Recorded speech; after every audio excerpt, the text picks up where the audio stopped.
अगर मैं आप लोगों से कहूं कि जिम में इस्तेमाल होने वाले 100 में से 4 से 5 सप्लीमेंट ऐसे हैं जिनके पीछे स्ट्रॉन्ग एविडेंस है, जिन पे बहुत अच्छे से रिसर्च हुई है, साइंटिस्टों ने प्रॉपर रिसर्च करके उनकी आउटकम के बारे में बताया है, तो शायद आपको इस बात का यकीन नहीं होगा। बाकी 4-5 सप्लीमेंट के अलावा जितने भी सप्लीमेंट मार्केट में अवेलेबल होते हैं उनकी बस मार्केटिंग बहुत जबरदस्त है, लेकिन रिसर्च बहुत कमजोर। आज हम बात करेंगे 2026 की लेटेस्ट रिसर्च के हिसाब से उन सारे सप्लीमेंट्स की जो सच में काम करते हैं। तो चलिए स्टार्ट करते हैं आज की अपनी वीडियो।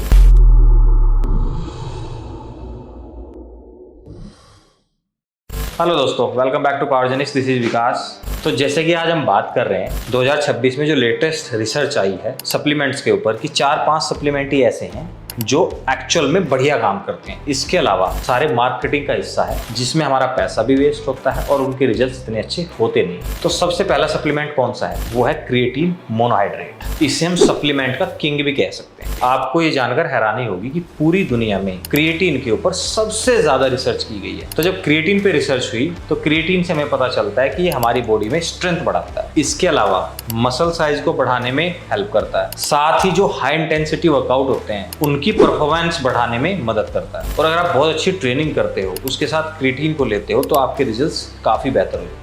डेली जो रिकमेंड इसकी डोज बताई गई है वो है 3 से 5 ग्राम। बस एक बात ध्यान रखनी है कि महंगी और बहुत ज्यादा फैंसी क्रिएटिन लेने की जरूरत नहीं है। जो सिंपल क्रिएटिन मोनोहाइड्रेट आता है ना, बस वो लो, और उसी पे सबसे ज्यादा रिसर्च हुई है और उसके रिजल्ट्स ही सबसे ज्यादा अच्छे। दूसरा हमारा सप्लीमेंट है वे प्रोटीन, जिसे हम सिंपली कह सकते हैं कि बहुत अच्छा सोर्स है प्रोटीन का। अच्छा, कई सारे लोग क्या सोचते हैं कि जो वे प्रोटीन होता है कि ये एक जादुई पाउडर है। अब सच क्या है? रिसर्च बताती है कि मसल्स को सबसे ज्यादा फर्क अपने कुल प्रोटीन से पड़ता है। इसका मतलब क्या है कि अगर आप अपने फूड में प्रॉपर प्रोटीन ले रहे हो जितनी आपकी डेली रिक्वायरमेंट है तो आपको वे प्रोटीन लेने की जरूरत नहीं है। लेकिन अगर आपकी डाइट से प्रोटीन पूरा नहीं हो रहा है तो वे सबसे आसान और बहुत असरदार विकल्प है। तीसरा हमारा सप्लीमेंट है ओमेगा 3।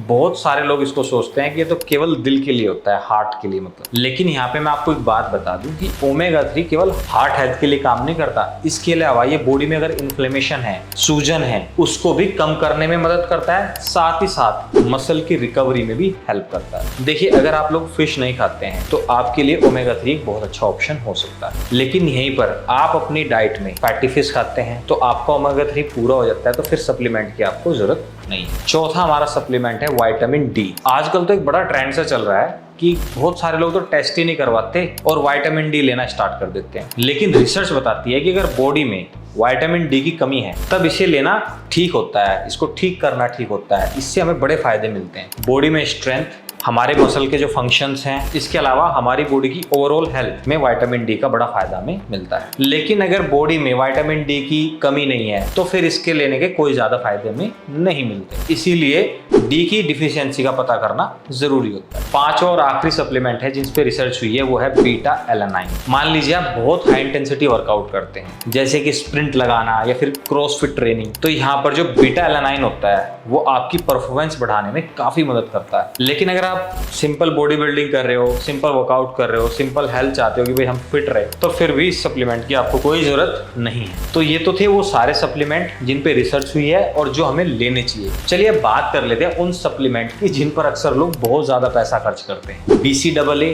ग्लूटामाइन, टेस्टोस्टेरोन बूस्टर्स और फैट बर्नर्स। ये सारे वो सप्लीमेंट्स हैं जिन पर साइंटिफिकली कोई ऐसी रिसर्च मौजूद नहीं है कि इनको लेने से हमें एग्जैक्टली उतना ही फायदा होगा जितना बताया जाता है। हाँ, ये भी नहीं कह सकते कि इनसे बिल्कुल फायदा नहीं होता, थोड़ा बहुत होता है, लेकिन जितनी मार्केटिंग की जाती है, जिस तरह से बताया जाता है, वैसा कुछ भी नहीं है। इनके बिना भी आपका काम चल सकता है। एक और बड़ी बात है, 2026 की कुछ रिपोर्ट्स में ये भी दिखाया गया है कि सभी सप्लीमेंट्स की क्वालिटी एक जैसी नहीं होती। इसलिए हमेशा ब्रांडेड सप्लीमेंट खरीदे जहां आपको ट्रस्ट हो, जहां वेरीफाई कर सको कि यहाँ से हमें क्वालिटी सप्लीमेंट मिलेंगे। अगर मैं अपनी बात करूं और मुझे 5 सप्लीमेंट चुनने हो तो वो कौन कौन से हो सकते हैं? पहला, क्रिएटिन मोनोहाइड्रेट।